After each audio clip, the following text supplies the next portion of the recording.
Après vous avoir dévoilé mes meilleures surprises de 2018 et les films qui m'ont le plus déçu cette année-là, quoi de mieux bien sûr pour conclure cette série que de vous donner les films que j'ai le plus préférés en 2018. Comme j'ai déjà pu le dire dans les précédentes vidéos, les 5 films que je vais vous présenter là ne sont pas dans le flop de 2018, c'est normal, mais également pas dans les meilleures surprises de 2018. Donc il y a des films que vous ne verrez pas dans ce top puisqu'ils sont dans la vidéo des surprises. Bien évidemment, je ne vais pas vous dire lesquels, je vous laisse aller voir la vidéo. On est donc parti pour cette vidéo de mes 5 films préférés de l'année 2018, une année qui a été riche en films et une année où je me suis beaucoup fait plaisir niveau cinéma. En 2018, c'était le retour de ma licence préférée de jeux vidéo adaptée au cinéma, donc cette place-là est encore moins objective que les autres. Parce que le film aura divisé, parce que le film n'a pas plu à tout le monde, parce que le film a également des défauts. Et j'ai trouvé que c'était une très bonne adaptation de jeux vidéo.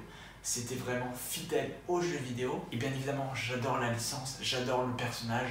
Donc mettre Tomb Raider à cette 5e place, bien évidemment, c'est pas le choix le plus objectif que j'ai fait. Mais c'est pas parce que c'est un choix assez subjectif qu'il n'y a aucune raison de le mettre dans ce top. Tomb Raider, vraiment, c'est un film qui est entraînant, qui mêle l'action à l'aventure. C'est vraiment une très bonne adaptation de jeu vidéo et avec un casting qui est vraiment excellent et avec une Lara Croft incarnée par Alicia Vikander qui est vraiment parfaite. Je la trouve bien meilleure que la Lara Croft d'Angelina Jolie parce qu'elle est plus humaine, elle a plus de failles. Donc voilà, après à vous de me dire dans les commentaires si ce choix est justifié ou non. Je sais qu'il va diviser, mais je l'assume pleinement. La 4e place, elle revient à Sans un bruit, un film de John Krasinski, avec notamment John Krasinski au casting, mais également Emily Blunt. C'est un film thriller, presque horreur. C'est pas énormément mon kiff. Dès qu'il faut se faire un peu peur, c'est pas trop ma tasse de thé. Et vraiment, ce film avait un postulat de départ hyper intéressant. C'est en plus un film qui a l'audace de n'être que très peu parlant. La plupart du temps, le film nous fait entendre la nature ou alors nous fait juste entendre un silence qui est pesant. Quand on arrive dans la salle, que le film vient tout juste de commencer, il n'y a aucun bruit.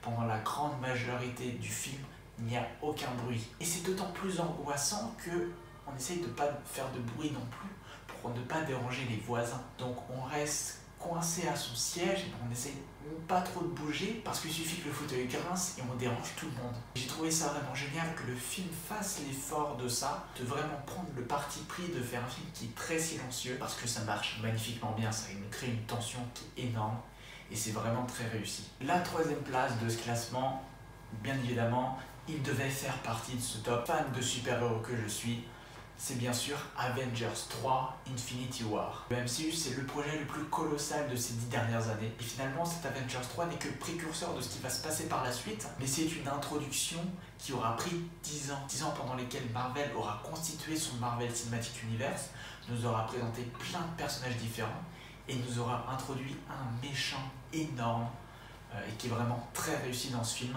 Thanos. Vraiment, ce film, c'est l'apothéose du grandiose qu'a fait Marvel pendant ces 10 dernières années. Et j'attends avec impatience Avengers 4 parce que la fin d'Avengers 3 est énorme. Et que même si on a des petits indices sur ce qui va se passer par la suite, on est obligé d'attendre Avengers 4 avec impatience.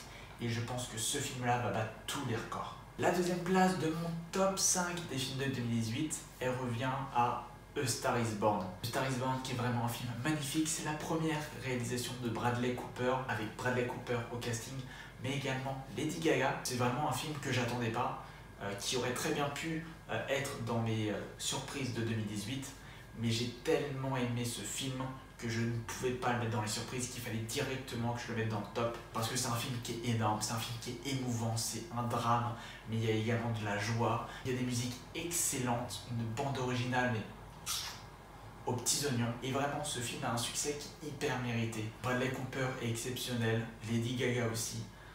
J'avais été le voir parce que je savais que Lady Gaga jouait dans ce film et je me suis dit, Lady Gaga qui joue dans un film, une chanteuse qui joue dans un film, on va voir ce que ça donne.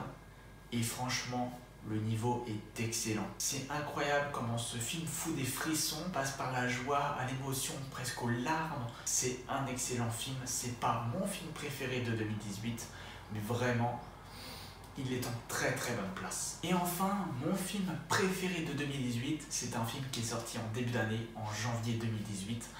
C'est un film que j'ai vu 3 fois, c'est un film que j'ai surkiffé. Mais je pensais pas à ce point-là que ce film-là serait mon film préféré de 2018. C'est un film qui, même après sa sortie en DVD en Blu-ray, à chaque fois que je le regarde, j'ai des frissons. La bande originale est magistrale. Les acteurs sont excellents. En plus, c'est vraiment un style de film que j'aime beaucoup. Parce que voilà, c'est un film vraiment musical, c'est presque une comédie musicale. Et vraiment, j'adore ça.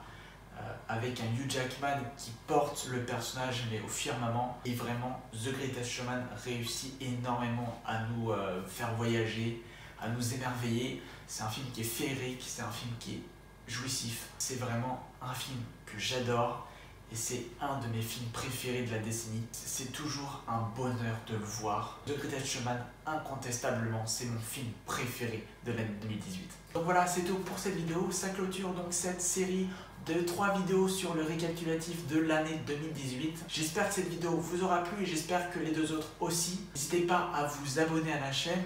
Vous le voyez, je tourne dans un nouveau décor, un nouveau cadre. Je suis sur Paris, donc beaucoup plus de possibilités de filmer, beaucoup plus de possibilités de voir des films. Donc il y aura beaucoup plus de vidéos à l'avenir sur la chaîne. Donc n'hésitez surtout pas à vous abonner. Si vous ne le faites pas, vous risqueriez de louper des choses. N'hésitez pas aussi à commenter cette vidéo, à me dire quels sont vos 5 films préférés de l'année 2018. J'espère que cette vidéo vous aura plu. On se retrouve très vite pour de nouvelles vidéos sur le cinéma. En attendant, vous le savez, portez-vous bien. Ciao.